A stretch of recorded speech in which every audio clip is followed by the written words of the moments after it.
Todo mundo já viu a lista, a famigerada lista do The New York Times sobre os 100 melhores livros do século XXI. Eu já comentei um pouquinho sobre essa lista aqui. Depois saiu lista também dos melhores livros conforme os leitores, a opinião dos leitores. E várias pessoas fizeram suas listas, dos melhores livros do século XXI conforme a sua opinião. E eu tô aqui para fazer a minha listinha dos melhores livros do século XXI que eu tenho aqui na minha estante. Mais um top 5. Olá, leitores, como estão vocês? Eu espero que esteja tudo bem por aí. Aqui é a Jaque e esse vídeo é para falar então dos melhores livros do século XXI, mais um top 5, conforme a minha opinião. Então, valorizem esse meu top 5. Eu tenho muita dificuldade em ranquear livros, em ranquear obras. E eu fiz esse top 5 conforme há vários livros que eu separei aqui e que eu acredito que são livros maravilhosos, publicados depois do ano 2001 e que de fato pertencem a esse século, Vamos ser rigorosos com esse conceito, com essa ideia, Esses são livros publicados no século XXI, que vai fechar em breve, seu primeiro quarto de século. Ou seja, tem muito chão pela frente, talvez esteja cedo para eleger os melhores, Mas eu acho que essa é uma premissa legal. Falar de livros é sempre algo importante, algo fundamental. E problematizamos e debatemos essas listas e fizemos as nossas. E tudo isso alimenta esse papo sobre livros, que é sempre um papo maravilhoso. E eu adoro fazer listas, eu sei que vocês também gostam de fazer listas. E não é simples, escolher dentre tantas obras maravilhosas, algumas que são mais impactantes e que a gente acha que vale a pena indicar. E essas que eu escolhi aqui são livros que realmente foram muito importantes na minha trajetória como leitora nos últimos anos, ao longo do tempo. E eu quero compartilhar aqui com vocês, então, sobre a minha listinha. Eu vou começar, então, a falar de um livro que é um livro bem importante para mim, que é Os Anos, da Annie Ernaux. Essa experiência de leitura foi riquíssima. Eu li esse livro tem uns 2 anos, mais ou menos, e para mim é o melhor livro da Annie Ernaux. Como diz o título, esse livro ele fala sobre assuntos um pouco mais diversos do que nos outros livros dela, que tem um título no singular. Os Anos, ela faz uma espécie de crônica histórica da França, mas também da história do mundo, a partir também de fatos da vida dela, de fatos da vida da Annie Ernaux, da família dela também. Ela parte de fotografias para descrever um determinado momento da vida dela e também, a partir dali, falar sobre o que acontecia no mundo naquele contexto. E assim ela perpassa grande parte do século XX. Esse livro ele foi publicado em 2008, conferi aqui na ficha catalográfica, e ele foi traduzido e publicado aqui no Brasil pela editora Fósforo e traduzido pela Marília Garcia, que é uma das principais tradutoras de Ernaux no Brasil. Acho que tem alguns textos num outro livro dela ali que não foram traduzidos pela Marília Garcia, mas em geral é a Marília Garcia. Então, mais um aspecto importante, Os tradutores e tudo que eles fazem para que as obras elas possam chegar até a nossa maravilhosa língua portuguesa. Outro livro aqui da minha estante, publicado no século XXI e que eu acho que é uma das grandes obras desse século. E é um livro que eu acredito que dentro dos debates atuais, contemporâneos, vale a pena ser lido, é O Perder a Mãe, da Saidiya Hartman, essa autora, historiadora cultural norte-americana, que é uma mulher negra e ela escreve um livro que é de história, que parte de pesquisas arquivísticas e também parte da experiência individual dela como uma mulher negra nos Estados Unidos, viajando pelo continente africano, visitando calabouços, onde pessoas eram presas e capturadas e presas para depois serem traficadas como escravizados para as Américas. Na minha opinião, o que a Saidiya Hartman faz nesse livro aqui é inovador, tanto para a pesquisa histórica quanto para a escrita em si. Eu gostei muito. Esse livro foi publicado originalmente em 2007 e aqui no Brasil ele saiu pela editora Bazar do Tempo, com tradução do José Luiz Pereira da Costa, revisão técnica e pós-fácil de Fernanda Silva e Souza, O Perder a Mãe, uma jornada pela Rota Atlântica da Escravidão, então da Saidiya Hartman. Para mim, certamente é um dos melhores livros do século XXI. Se você não leu, vale a pena colocar na sua lista e conhecer essa autora e pensar sobre essa questão de como que essa prática de capturar pessoas no continente africano para escravizar nas Américas, como ela impactou não só a história, mas continua remexendo com indivíduos, com as subjetividades desses indivíduos.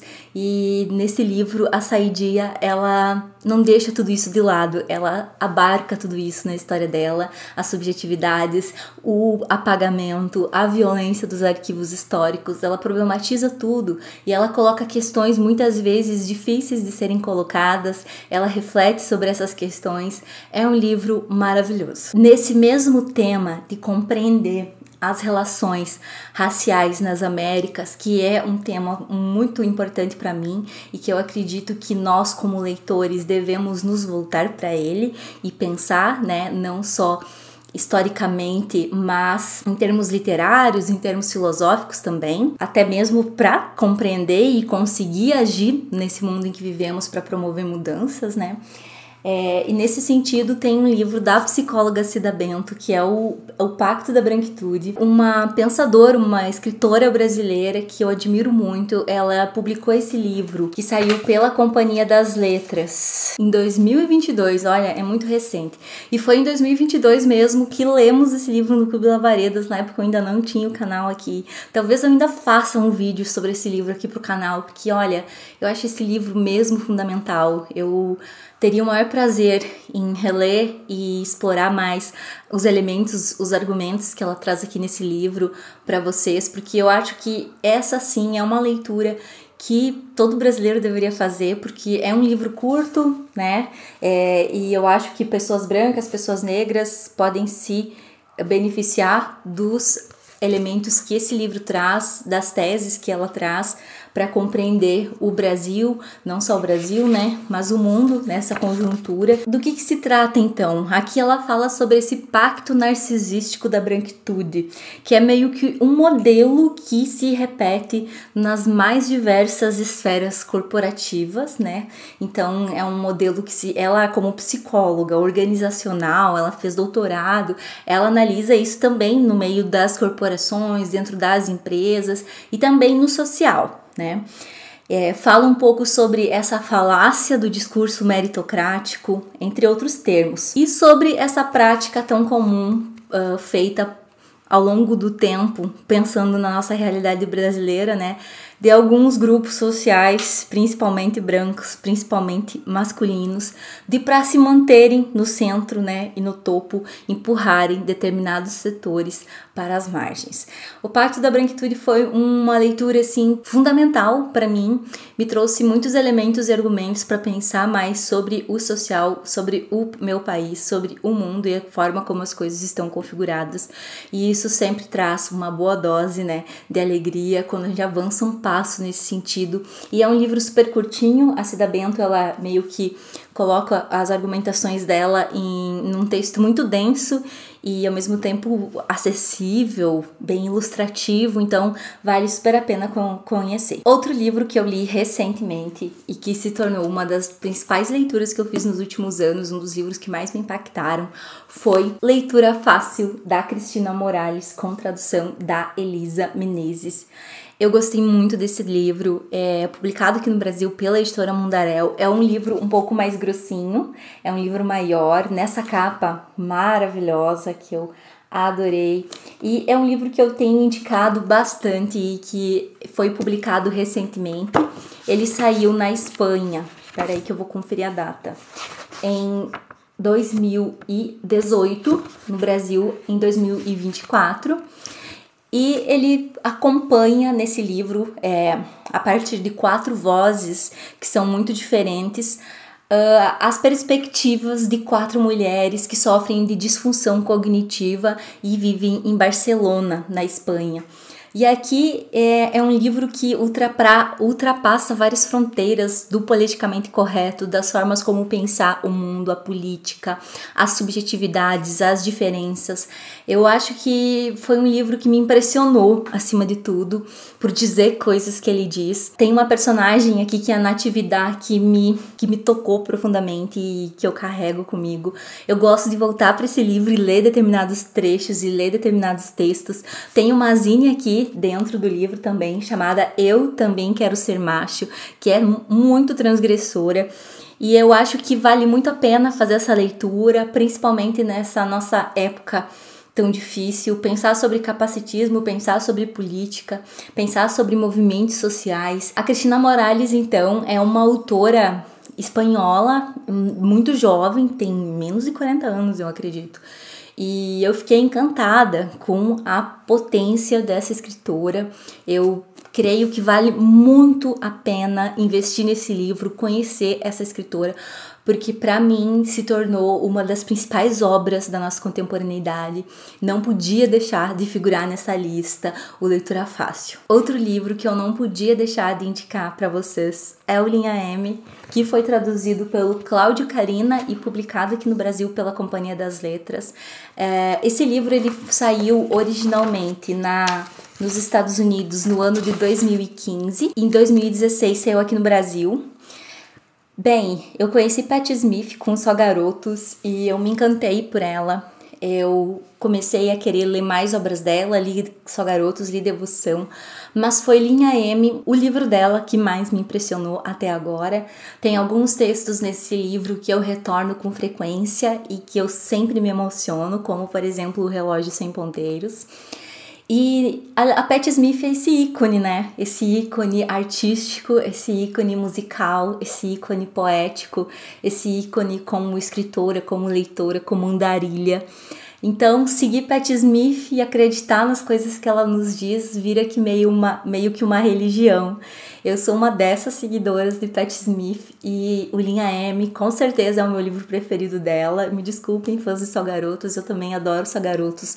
Mas em Linha M eu encontrei muitos textos que me fizeram sentir identificada. A Patti Smith frequentando seus cafés, com sua botina, com seu casaco, com seu gorro, com as suas anotações nos guardanapos guardadas nos bolsos, viajando por diversos lugares e falando das suas referências literárias e homenageando as pessoas que ela admirou ao longo da vida, não só as que estão vivas, mas as que estão mortas também, esse respeito que ela tem por quem a inspira. O Linha M, então, é com certeza um dos melhores livros desse século e eu espero que vocês possam ler em algum momento da vida. Outra obsessão que eu desenvolvi nesse ano é com a Alison Bechdel. Eu não sei se é Bechdel ou Bechdel a pronúncia, mas eu li o Fan Home, que se tornou um dos meus livros preferidos. É uma obra em quadrinho em que a Alison fala sobre a própria vida, sobre a família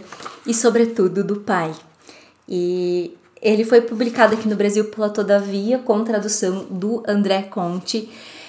Depois que eu li esse livro, eu comecei a querer ler todos os livros da Alison Bechdel. Eu espero fazer isso em breve, continuar nessa minha aventura. Por enquanto eu li o Fan Home e ele se tornou um dos livros mais importantes para mim. Eu fiz um texto lá pro Instagram que eu adoro sobre Fan Home. E esse livro foi publicado originalmente em 2006. Ela é uma das principais quadrinistas norte-americanas. E aqui no Brasil ela tem muitos leitores também. E eu acho que esse livro é muito sensível. Os traços da Alison são muito bonitos. Eu gosto bastante do desenho dela. Eu acho que vale super a pena conhecer as obras dela em geral, mas essa daqui, que é a que eu li então, tem muita referência a outros autores, a filósofos, e tudo isso acaba ajudando a criar uma conexão. Ela é muito honesta, ela coloca muitos trechos aqui, é um quadrinho que ele é bem desenvolvido, e eu gosto disso, de encontrar esse desenvolvimento nas obras em quadrinho. E falando de obras em quadrinho, outro livro que é um dos meus preferidos desse século, com certeza é esse quadrinho brasileiro chamado Mucanda e Teodora, do Marcelo de Salete, Eu adoro o Angola Janga, mas o Mukanda Teodora foi o quadrinho do Marcelo de Salete que mais me impressionou, que mais me tocou e mais conversou com questões que eu considero fundamentais para nós hoje, como, por exemplo, mulheres negras do século XIX, silenciadas de alguma maneira, mas que conseguiram burlar o sistema e deixar registrada sua voz de algum jeito. De uma forma que hoje, no século XXI, um quadrinista, estudioso, pesquisador como Marcelo de Salete consegue acessar esses arquivos e conceder a voz para essa personagem, que é o caso da Teodora. Esse quadrinho se passa na São Paulo, mais ou menos da década de 1860, e fala dessa personagem que ela é uma escravizada de ganho, então ela sai para as ruas para prestar serviço. Escravizados de ganho que trabalhavam fora, levantavam dinheiro para levar para o seu senhor, geralmente também tinham um pouco mais de liberdade para se comunicar com outras pessoas, para tentar se comunicar com a própria família, que é o caso da Teodora. Ela começa a editar uma série de cartas que ela visa que sejam enviadas para o seu marido. A família dela foi toda separada, foi vendida, então ela quer estabelecer contato com essas pessoas porque ela tem alguns objetivos em mente e é uma história maravilhosa. Eu gosto muito também do traço do Marcelo de Salete, da delicadeza. O Marcelo de Salete já é um quadrinista que tem menos texto no seu quadrinho, mas os desenhos, os traços são tão expressivos que eu me demoro muito em cada página. E isso é um exercício incrível para mim, de observação das imagens, é algo que eu gosto de desenvolver, que eu gosto de prestar atenção. Aqui no final do livro, também publicado pela Editora Veneta, né? Eu esqueci de dizer, a Editora Veneta, eu sou fãzaça, eles têm muitos quadrinhos legais. E esse Mukanda Teodora, então, saiu em 2023, se não me engano. É uma obra bem recente, 2022 ou 2023? Deixa eu conferir aqui. 2022.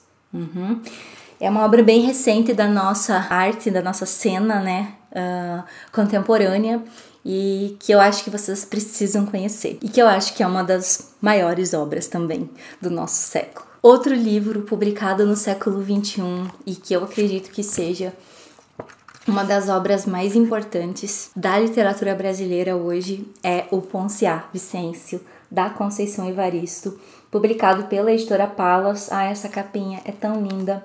E esse livro é um livro curto, mas é um livro imenso.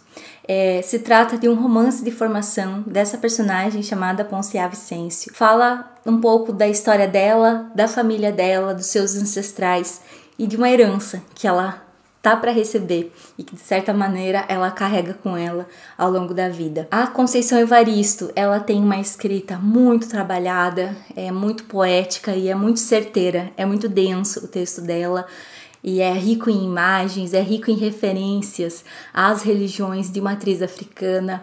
Então esse livro requer um pouco desse olhar e dessa perspectiva, né, mais religiosa, mitológica, do ponto de vista espiritual também, e ao mesmo tempo histórica. Lendo obras de autores negros brasileiros, eu penso muito sobre essa questão, e também ouvindo, né, autores negros brasileiros, pensadores, escritores, críticos, teóricos, eu percebo a influência da religiosidade, a presença dos deuses que atravessaram um oceano junto com essas pessoas e que permaneceram nos seus descendentes e que se configuraram em religiosidades, em fé. E essa presença dessa fé e de todo esse paradigma de mundo faz diferença também na forma como que eles veem a sociedade, veem a própria história, veem a literatura e pensam o mundo. Isso tem sido muito rico para mim, pensar também dessa perspectiva, observar dessa perspectiva. A minha voz tá falhando um pouco, perdão. As suas obras. E esse livro do Ponciá Vicêncio traz de uma maneira muito forte os deuses. Outro livro que para mim é um dos mais importantes da nossa cena contemporânea, é um dos livros mais bonitos que eu li nos últimos anos, O Som do Rugido da Onça, da Micheline Verunsky. E no Som do Rugido da Onça, Micheline Verunsky, ela traz vários elementos históricos, antropológicos, poéticos, do realismo mágico, para contar a história de duas crianças indígenas que foram capturadas por estudiosos, por pesquisadores europeus no Brasil no século XIX e levadas para a Europa para serem estudadas como se fossem mais uma espécime natural, assim como levaram plantas, levaram animais, levaram duas crianças indígenas. E aqui ela faz essa reconstrução, essa conversa com essa nossa história. É um texto maravilhoso para se ler em voz alta. Eu já ouvi a Micheline Verunsky falando que ela escreve lendo em voz alta para observar a sonoridade do próprio texto, e dá para perceber demais isso nesse livro, O Som do Rugido da Onça, que é uma obra impactante. Tem resenha desse livro aqui no canal. Eu acho que é o primeiro livro que tem resenha completa aqui no canal que eu citei, não sei, mas eu vou deixar link na descrição para vocês assistirem a minha resenha do Som do Rugido da Onça. Acho que é uma das primeiras resenhas que eu fiz aqui no canal, então não sei se ela tá tão boa, eu espero que esteja, eu espero que vocês gostem e coloquem um pouco de atenção nesse livro da Micheline Verunsky. Outro livro que é um dos meus preferidos, que eu li já faz um bom tempo e me marcou, é o Xará, da Jhumpa Lahiri. Eu li nessa edição publicada pela Tag, que eu recebi da Tag na época que eu era assinante, inclusive. Maravilhoso assinar a Tag, assinei por muitos anos. E esse livro eu recebi num kit em 2017. Inclusive ele veio com uma dedicatória da Jhumpa. Maravilhosa, né? E foi publicado pela Tag junto com a Biblioteca Azul, né, que provavelmente publica a Jhumpa Lahiri aqui no Brasil. Originalmente esse livro saiu nos Estados Unidos em 2003, né, e no Brasil então em 2017 com tradução do Rafael Mantovani. Quem é Jhumpa Lahiri então? A Jhumpa Lahiri é uma escritora, filha de indianos, que nasceu na Inglaterra. Quando ela era pequena ainda, os pais dela se mudaram para os Estados Unidos e depois de um tempo ela começou a se dedicar à literatura, escreveu alguns livros, escreveu um livro de contos que é O Intérprete de Males, que foi premiado, que eu também amo, acho esse livro de contos maravilhoso, é um dos melhores livros de contos que eu li. Eu recebi ele da Tag também uma vez. E esse romance, O Xará. O Xará me impactou muito. Eu lembro que eu fiquei emocionada com esse livro, porque sobretudo é uma obra que fala sobre construção da própria identidade, sobre as dificuldades de ser um imigrante ou filho de imigrantes, né, num país tão diferente. E aqui temos a história de um personagem que se chama Gogol. E o livro tem o nome de Xará por causa disso. O Gogol recebeu esse nome dos pais, que são indianos e moram nos Estados Unidos, por causa do escritor russo Nikolai Gogol. O pai do Gogol, do nosso personagem, era um grande fã desse escritor e ele resolve homenagear o escritor dando o nome para o filho. Então o Gogol, Xará do Nikolai Gogol, ele leva uma vida, como que eu posso explicar? Muito afetada por essa diversidade de perspectivas, porque os pais são indianos, viajam para a Índia, eles têm as perspectivas de vida deles, eles vivem nos Estados Unidos tentando ter uma vida melhor, dar coisas para os filhos, ao mesmo tempo vivem a cultura indiana, e o Gogol, ele tá ali fazendo escola com estadunidenses, ele tem que viver a cultura indiana dentro de casa, junto com outras famílias da comunidade indiana. E aí ele se sente não pertencente a lugar nenhum. É um pouco disso, dessa construção de quem a gente é no mundo quando se migra, quando se cresce em lugares que você às vezes não se identifica, você não quer ser daquela maneira, você não quer seguir aquela cultura, aquele jeito de viver. E eu li esse livro já faz muito tempo, inclusive eu estava olhando, não tem um sublinhado nesse livro. Nessa época, eu li os livros e não sublinhava nadinha, né? Era um resquício da minha época de leitura de biblioteca, que eu também li e não marcava. Então, eu levei um tempo para aprender que os meus livros eu podia riscar, eu podia fazer minhas marcações neles. E esse livro tá novinho e eu sou apaixonada. Espero conseguir reler em algum momento. E a Jhumpa Lahiri, com certeza, é uma das grandes escritoras do século XXI. O Xará é uma obra magnífica, um romance encantador.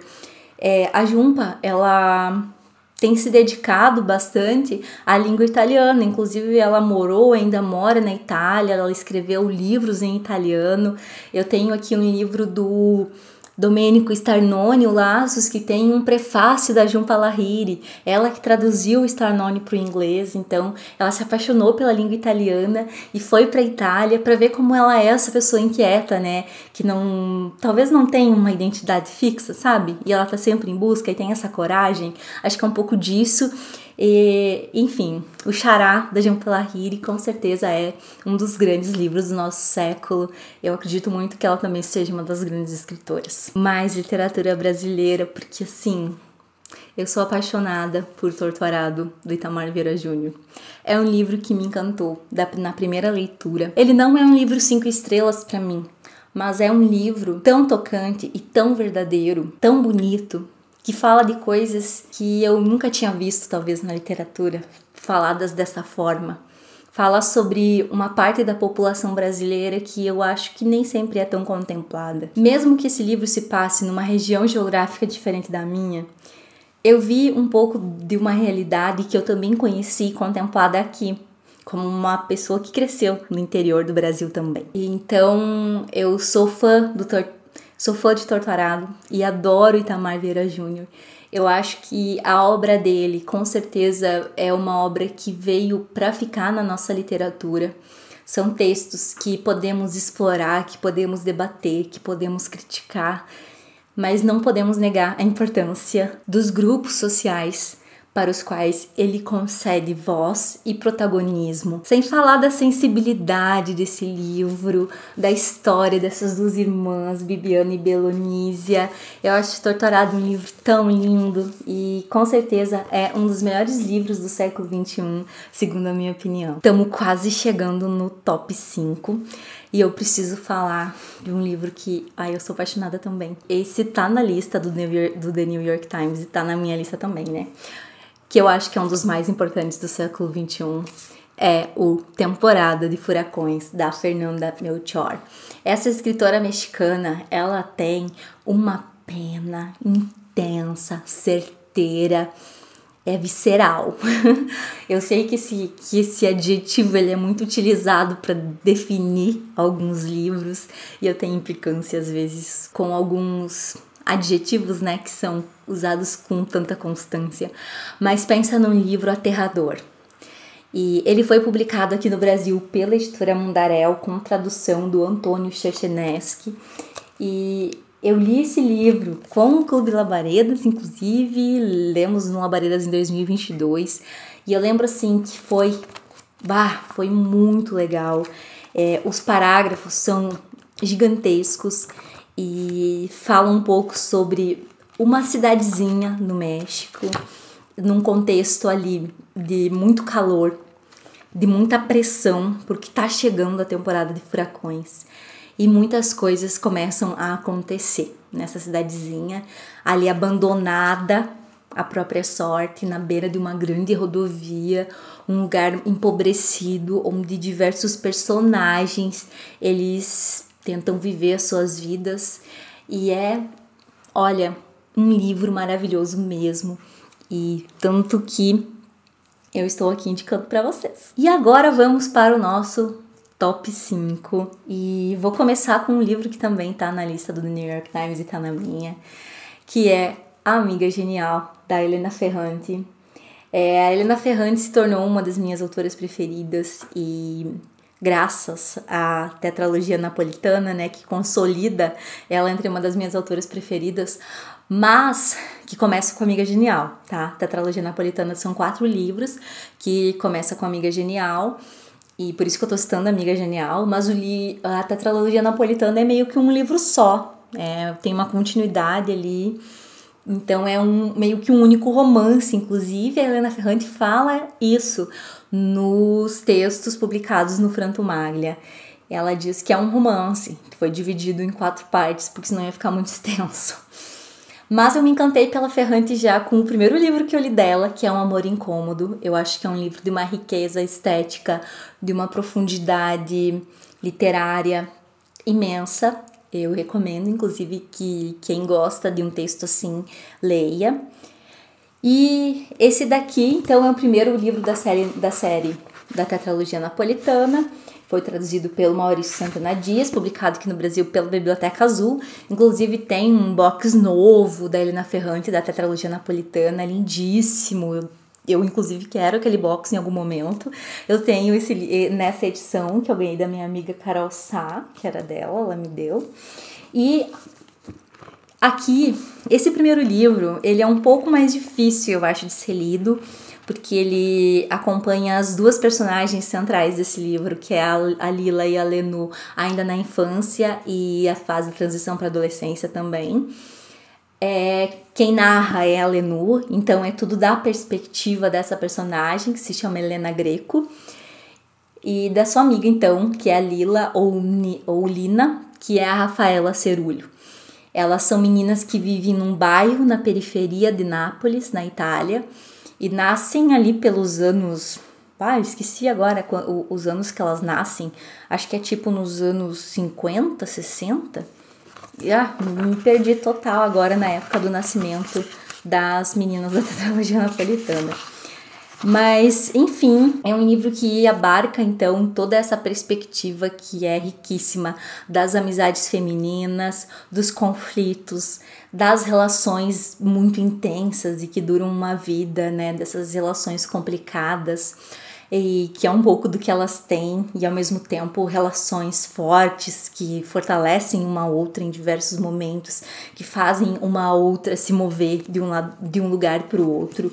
E nesse sentido, eu gosto muito da epígrafe da Amiga Genial, que é um excerto do Fausto do Goethe, que diz assim, abre aspas: "O Senhor, mas claro, apareça quando quiser, nunca odiei seus semelhantes. De todos os espíritos que dizem não, o zombeteiro é o que menos me incomoda.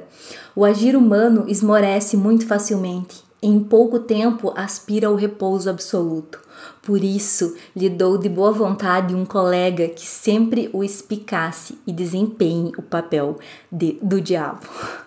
Eu acho que esse trecho ele é significativo, porque de muitas maneiras a Lila é essa espécie de diabo para Lenú.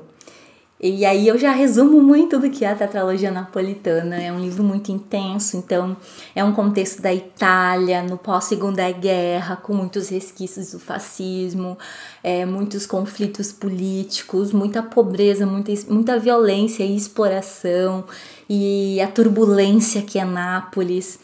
E essas meninas sonhando com vida melhor, com possibilidades, elas leem Mulherzinhas juntas e elas sonham em escrever uma obra que as enriqueçam, para vocês terem uma ideia dos sonhos dessas meninas lá crianças. E essa fase delas crianças é uma fase um pouco mais difícil de adentrar. Eu conheço algumas pessoas que começaram a ler a tetralogia e ficaram com dificuldade de prosseguir na Amiga Genial e tiveram que tentar muitas vezes.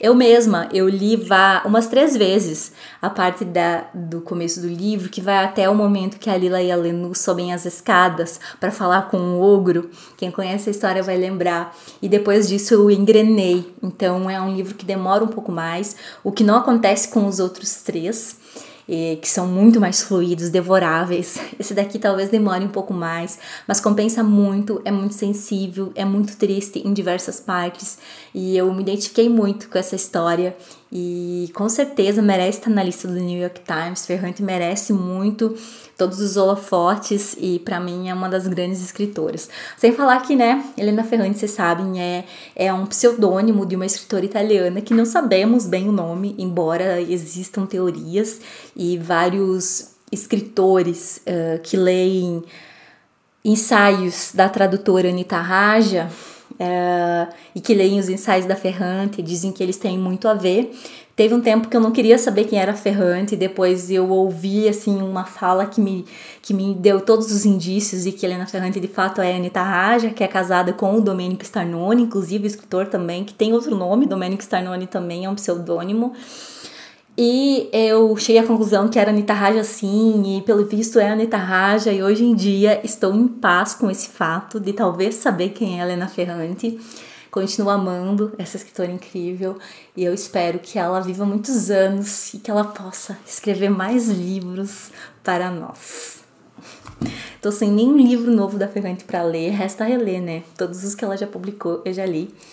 E, enfim, tinha que expressar essa minha paixão aqui também. Em quarto lugar, Sayaka Murata e o seu Querida Combine. Publicado aqui no Brasil pela Estação Liberdade, que publica muitas obras de autores, né, asiáticos, japoneses, amarelos no geral, com tradução da Rita Cole, que também é uma grande tradutora do japonês aqui no Brasil. A Sayaka Murata, pra mim, olha, eu sou apaixonada pela literatura dela, que tem uma fotinho dela no texto de orelha. Ela nasceu no Japão em 1979, na província de Chiba, próximo a Tóquio. É fã de mangá e ficção científica desde a infância, já escrevi histórias.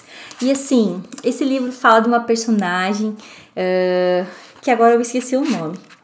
A Furukura. Ela trabalha numa Combine, que é uma loja de conveniência, já há muito tempo, mais do que o tempo que as pessoas costumam trabalhar. Geralmente as pessoas trabalham como temporários nessas Combines. E aqui ela vai enfrentar algumas questões relacionadas à sua própria subjetividade, ao que ela é, ao que a sociedade espera que ela seja, casada, mãe, que tenha um emprego melhor, ou enfim. É um livro que me identifico muito. Eu li os 2 livros da Sayaka que temos aqui, o Querida Combine e o Terráqueos. Continuo preferindo o Querida Combine, apesar de amar Terráqueos também.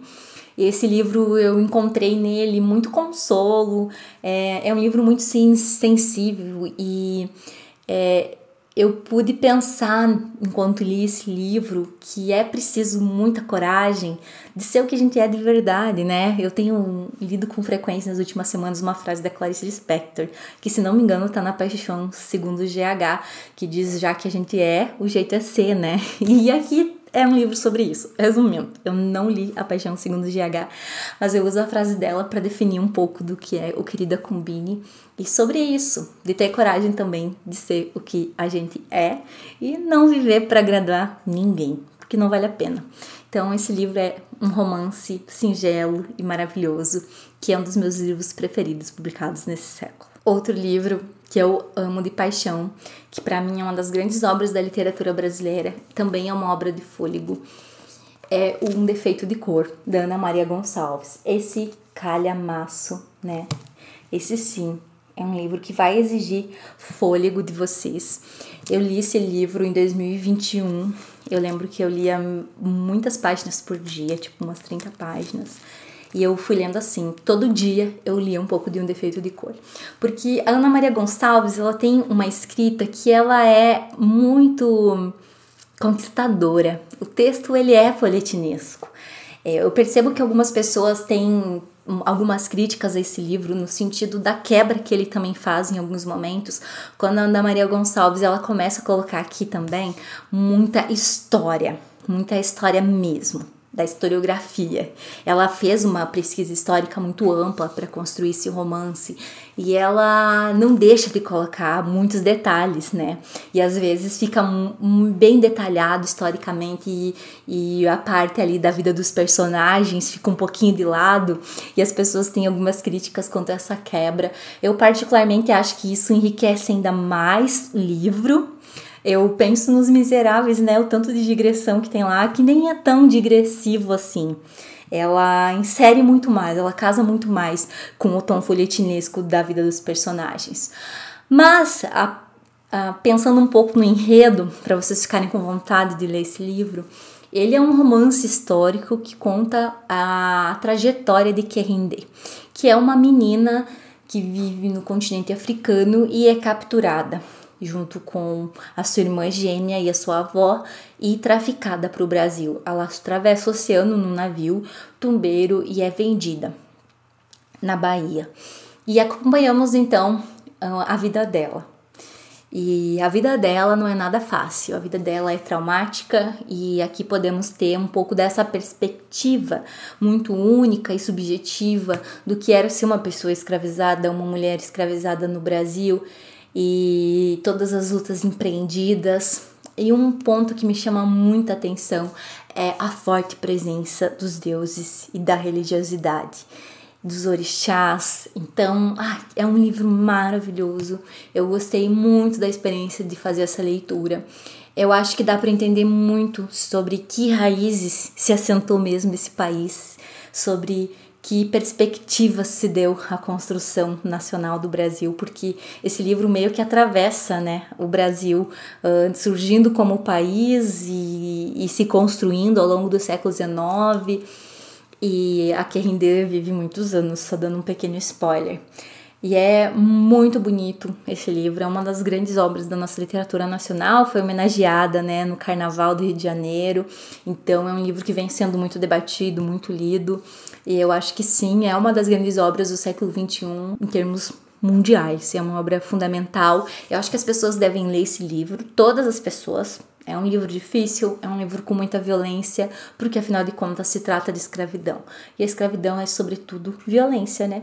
Então tem que se preparar nesse sentido, mas se tantas pessoas, né, passaram e ainda passam por esse trauma, né, e que ganhou sobrevida ao longo do tempo na República também, ler não pode ser tão difícil assim, né? Sentir na pele um pouco disso por uma obra de ficção que nos toca ali no emocional não pode ser tão difícil. É o que eu penso. E em segundo lugar, Sobre os Ossos dos Mortos, da Olga Tokarczuk. Eu gosto muito da Olga, ela se tornou uma das minhas escritoras preferidas depois de fazer essa leitura. Esse livro é publicado pela Todavia aqui no Brasil, com tradução de Olga Shinzato, e ele foi publicado originalmente em 2009. Eu esqueci de falar que Um Defeito de Coro foi publicado originalmente em 2006. Só para ficar essa informação também, né? Que eu tô falando todas as datas aqui para vocês saberem, né? Quando que as obras saíram pela primeira vez. E o Sobre os Ossos dos Mortos, então, é esse livro que se tornou muito importante para mim, principalmente porque ele traz alguns debates de uma forma inteligentíssima, né? E na figura de uma personagem carismática como ninguém, que é a Senhora do Sheiko. É uma personagem idosa, e isso também é algo que me encanta e chama atenção, que vive na fronteira entre a Polônia e a República Tcheca. A Olga Tokarczuk, que é polonesa, né? Ela ganhou o Nobel de Literatura não faz muito tempo, e esse livro é uma das principais obras dela, eu acho. Pra mim é. E ela cria essa personagem, então, a Senhora do Sheiko, que vive nesse lugar, que fica coberto de neve por grandes períodos do ano, é uma região muito gelada, ela vive meio que no interior. E ela vai levando a vida dela, interagindo na comunidade, dando aulas. Ela é também apaixonada por astrologia, então ela fica olhando o céu do momento para fazer previsões, para analisar como é que as coisas vão seguir. Ela lê poesia, ela é apaixonada por Blake, o que também me faz querer ler Blake. Patti Smith também gosta de Blake, eu nunca li o Blake. E nem sei se tem tradução para o português, acho que tem, me contem aqui. E a Olga constrói essa personagem e ela começa a viver alguns desafios aqui no livro. Algumas pessoas, principalmente caçadores, começam a aparecer mortos. Ela é muito contra a caça. Esse livro ele trata de questões que eu acho bem importantes também para a nossa contemporaneidade, mas não é isso propriamente que faz o livro ser bom. Ele tem uma pegada meio policial também, de investigação, de descobrir quem que está assassinando os caçadores. E tem uma pegada ambiental também, de proteção, que pensa sobre a natureza, que pensa sobre as urgências e emergências que estamos passando. Tem essa perspectiva mística também, essa personagem idosa, carismática, um texto poético e é surpreendente, além de tudo. Eu gosto muito desse livro, com certeza é um dos melhores livros do século XXI, segundo a minha opinião. E em primeiro lugar, Sem Medo de Ser Feliz, eu vou colocar um livro que eu li esse ano.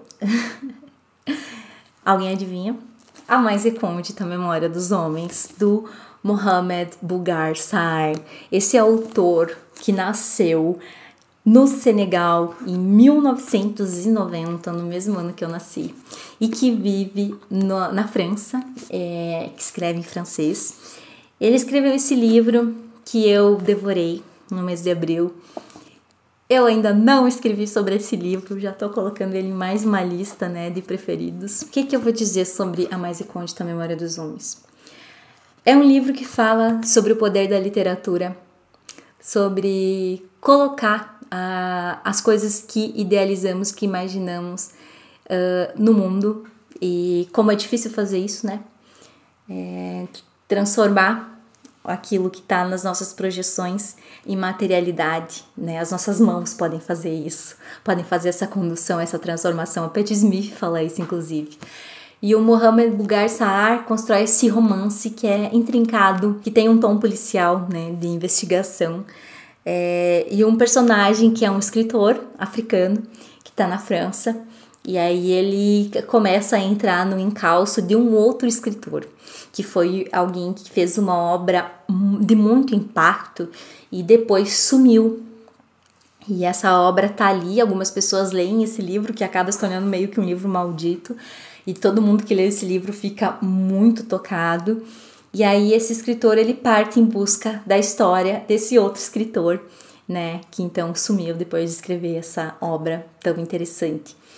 E eu lembro de terminar esse livro, assim, muito tocada mesmo. Eu acho que é um livro denso, é um livro bastante extenso também, o que só me deixou mais feliz. Tem uma busca aqui, que é uma busca por possibilidades de construir a própria trajetória, de possibilidades de contar as próprias histórias. Sem falar que esse livro também traz à tona a questão do imperialismo, do colonialismo europeu, no continente africano, fala sobre isso, sobre se apropriar de ideias alheias, traz à tona essa discussão, fala sobre fazer literário, tem diálogo com escritores latino-americanos, inclusive o título vem de um excerto do Roberto Bolanho, em Detetives Selvagens, que só me faz ter mais vontade ainda de ler Bolanho, eu preciso ler Bolanho. E assim, não vou falar muitos detalhes do livro, ainda é difícil falar desse livro pra mim, eu espero conseguir fazer em breve, talvez uma resenha mais completa aqui pro canal. E com certeza esse é um top 1 assim, dos livros publicados nos últimos tempos. Eu nem falei, ele foi traduzido pelo Diogo Cardoso, do francês, e esse livro saiu na França. Vamos ver aqui, que ano que saiu na França? Tá aqui no final, aqui já tá catálogo. Saiu na França em 2021. E o que diz aqui no texto de orelha? Uma das passagens mais deliciosas do romance responde da seguinte forma: jamais tente dizer do que fala um grande livro, ou se você o fizer, eis a única resposta possível: não fala de nada. Um grande livro sempre fala de nada, e no entanto, tudo está lá. Olha eu aqui com a maior dificuldade de falar desse livro. Pois bem, eu espero que vocês tenham gostado dessa minha lista dos melhores livros do século XXI, segundo Jaque. E comentem aqui comigo, espero que vocês compartilhem esse vídeo com alguém que merece ver essa lista e que merece ter acesso ao melhor da nossa literatura publicada no século XXI. Um grande abraço e até o próximo.